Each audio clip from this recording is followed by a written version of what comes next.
What's up, guys? It's Parallax Abstraction, and welcome to what should totally be a retro flashback, but is actually PXA Peeks at Eskimo Bob starring Alfonso. You can see right down there from the date at the bottom, this is not a retro flashback, this is actually a brand new game. But this is quite a fascinating one in some ways. So this comes to us from a tiny little Canadian studio, word up Canucks, called Spoony Bard Productions. It's actually been around for quite some time. But this is very interesting. So this was a Kickstarted project, actually, and this is the PC version of what is actually a homebrew NES game. Seriously. This game is actually available on the NES. You can actually buy it in cartridge form from Spoony Bard's website, which I saw that and I was just like, I gotta check this out. This is really awesome. And they decided to release a Steam version of it along with the NES version, because obviously that NES version is for pretty much for enthusiasts, right? And this is what we got here. But it was actually developed, this is the same game that is on the NES, and it was actually developed to run within the limitations of the platform. So what you are actually playing is a 2017 NES game. Absolutely fascinating. I think this is a really cool idea for a project. Unfortunately, the game itself is not lighting my world on fire. I hate to say it, but I wanted to show this off to you guys anyway because I just love the concept and I think it's a really cool idea. So at its core, this is basically it's a puzzle game more than anything else. It's actually got a password system in it, just like an old school NES game without a battery backup. They did patch this so that you can just continue from where you left off without having to actually input the password, which is kind of cool. They give you a little quality of life, but you can play it the original way if you like. Now, unfortunately, I got a decent amount of the way in this, and then I decided to start a new game so that I could show it off to you guys, and it overwrote my other one. So, yeah.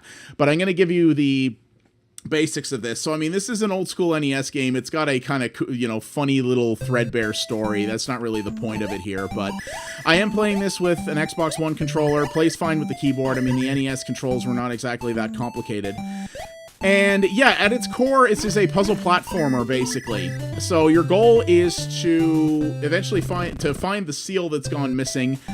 And you're doing this by getting through all the different levels in the game and collecting all the fish in the level. So you see all those fish up there. You have to collect every single fish in order to finish a level. And you have these two characters. So you have Eskimo Bob and Alfonso, and you can switch between the two by going into these little igloo things here.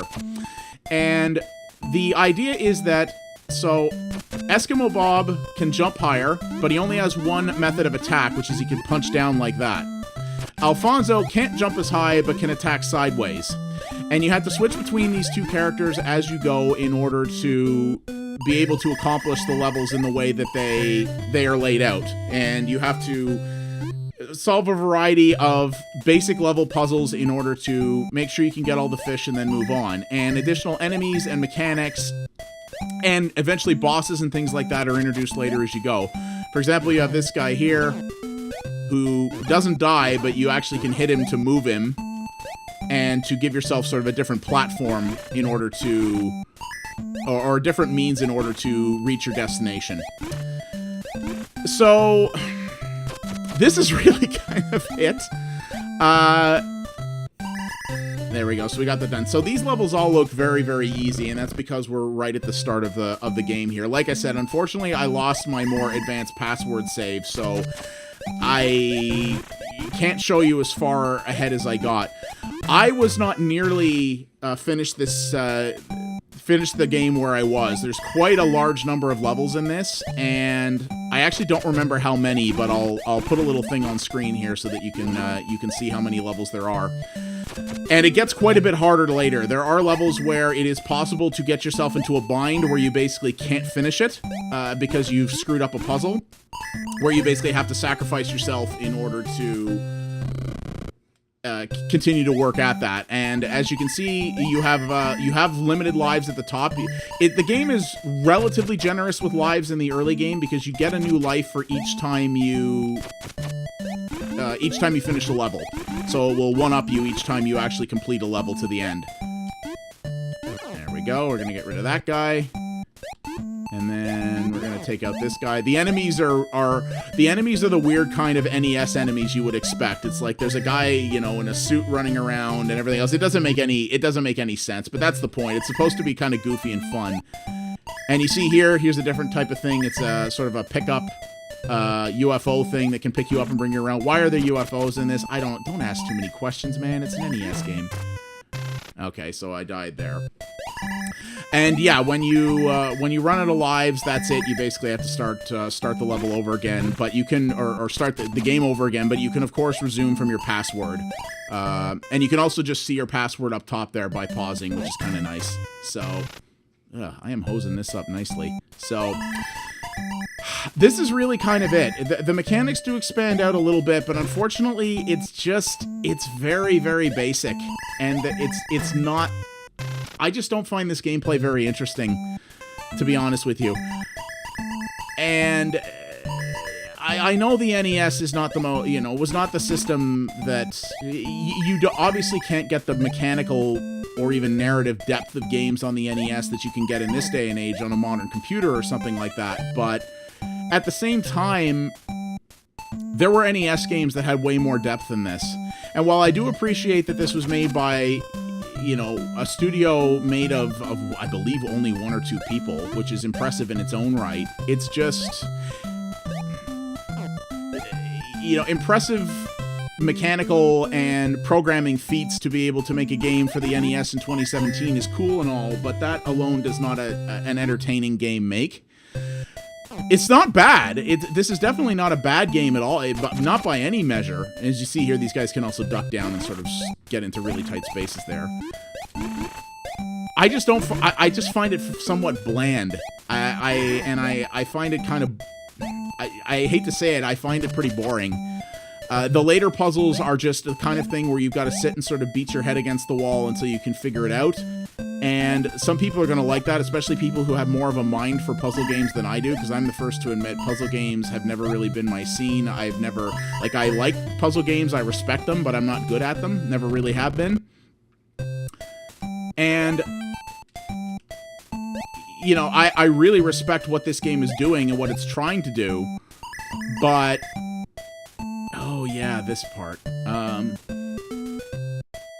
It's just not very interesting, and it's got some, you know, technical production values are pretty good. I mean, the graphics are not the best thing that you could ever see on the NES, but they're not bad. I think they look pretty cool.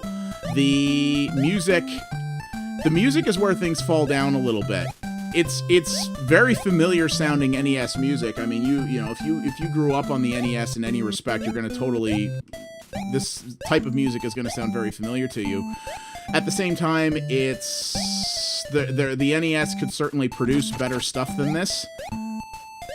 And there we go. The NES could definitely produce more engaging stuff than this, and the music in this is extremely repetitive. The tunes are very short. And as you can see here, they do change as you start to get into the more advanced levels, which we are here. But again, very simple, very repetitive music. It will start to grind on you after a while, I think. At least it did for me. It kind of bums me out because, like I said, I don't like crapping on games, and I really like what these guys did in the sense that they actually made an NES game in 2017. A game that could actually run on an NES and that you can buy in cartridge form. That is so freaking rad. And to be honest, I kind of want to buy a copy of the cartridge, which is expensive. It's $45 because, you know, it's low production run. I kind of want to buy that just to be able to hold it up and go, look, an NES game in 2017, isn't that friggin' cool? Because it really is cool. But I just don't find it very interesting. Yeah, the game introduces more mechanics and more enemies and gets more interesting as time goes on. But it's still... Oh, yeah, I don't think you can kill this guy, can you? No, you can't. Alright, there we go. But it just does... It's not doing much for me. So, yeah, you see these little signs here? These signs are an indication that you're in a level where you can screw things up. And perma-fail, essentially, where you basically have to die in order to do that. And you see here, there's a few different options. This does work, like I said, this does work with controllers and keyboards. You can rebind your keys, which is nice. It's actually a pretty decent PC version considering it's an NES game. You can save the password, which will save it to the continue option and back you up to the title screen, which is always nice. Yeah, there's a decent variety of options there in that. There's no real resolution options or anything like that because, I mean, come on, it's a freaking NES game. Like, what do you want? Now, I beat this level. I believe what you have to do, yeah, you have to build yourself a little stairway up there. That's where you can get yourself screwed. So you see, and this is the core of it, is that you're going to have to spend a lot of time figuring out especially in the later levels, you're going to have to spend a decent amount of time figuring out the exact way that you need to accomplish the level. And you're going to probably fail a lot as a result of that. So it's going to require some patience, and it's going to require some analytical thinking, which is good and all. For me, I just don't find that a particularly engaging idea. I love the idea of these modern homebrew games for old systems. You know, this is something several different developers have done and continue to do. I think it's a great idea. I'm sure it's quite a very interesting programming challenge to have to do that kind of thing and to learn how to make a game within these incredible restrictive... That actually took me a huge number of tries the first time I did it. I'm almost back where I was, which is kind of cool. Actually, here is where I was, so that's good. I managed to get there right from the start, so hey, that's all right. I think modern homebrew is a fascinating thing, but there are unfortunately a lot of modern homebrew games that are still not that great, and I think this is kind of one of them. I really do respect Spoony Bard for what they attempted to do, and good on them for that. I hope they continue to try it. I just don't find this the most interesting game, both from a production values perspective. It's, as NES games go, there have been much more technically impressive games from this, both from developers of the day and from the homebrew community. And I just don't find the gameplay that engaging. I find it fairly bland. I find the repetitive music really grinds on me. And it's a very mechanically simple puzzle game that just has a lot of difficulty that's created in a more arbitrary fashion. And I just don't find that... It just doesn't grab me. But I wanted to show this to you guys because, like I said, I love projects like this, and I want to see more projects like this get made. And maybe this looks interesting to you. If this type of puzzle game seems like it might be your jam, then I would highly recommend giving it a shot. Again, it's on Steam.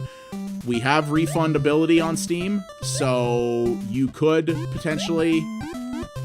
I got the wrong guy to move him here. So you could give it a try and see if it's for you. There is a very large variety, there's a large number of levels in it. Certainly lots of content to keep you into it for quite some time, I would say.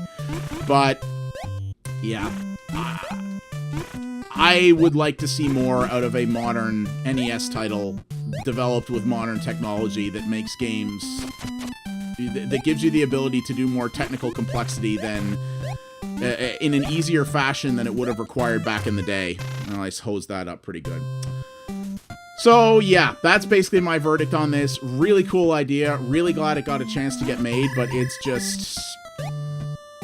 it's just not for me. I really don't enjoy it, but hopefully you guys might find something cool about this, and hopefully I've exposed you a little bit to the concept of modern-day homebrew, because I do think it's really cool. So yeah, that is Eskimo Bob starring Alfonso, developed and published by Spoony Bard Productions in 2017 for the PC. It is also available natively for the NES in cartridge form. If you want to go to Spoony Bard's website, you can pick it up there. Yeah, love what they tried to do, but I just don't think it's a great game. Thanks for watching, everybody. If you liked what you saw here, please consider liking the video and subscribing to the channel. That does help me out a great deal. If you want to watch something else, check out the videos on screen now, and don't forget to follow @PXA Media on Twitter to find out about new stuff first.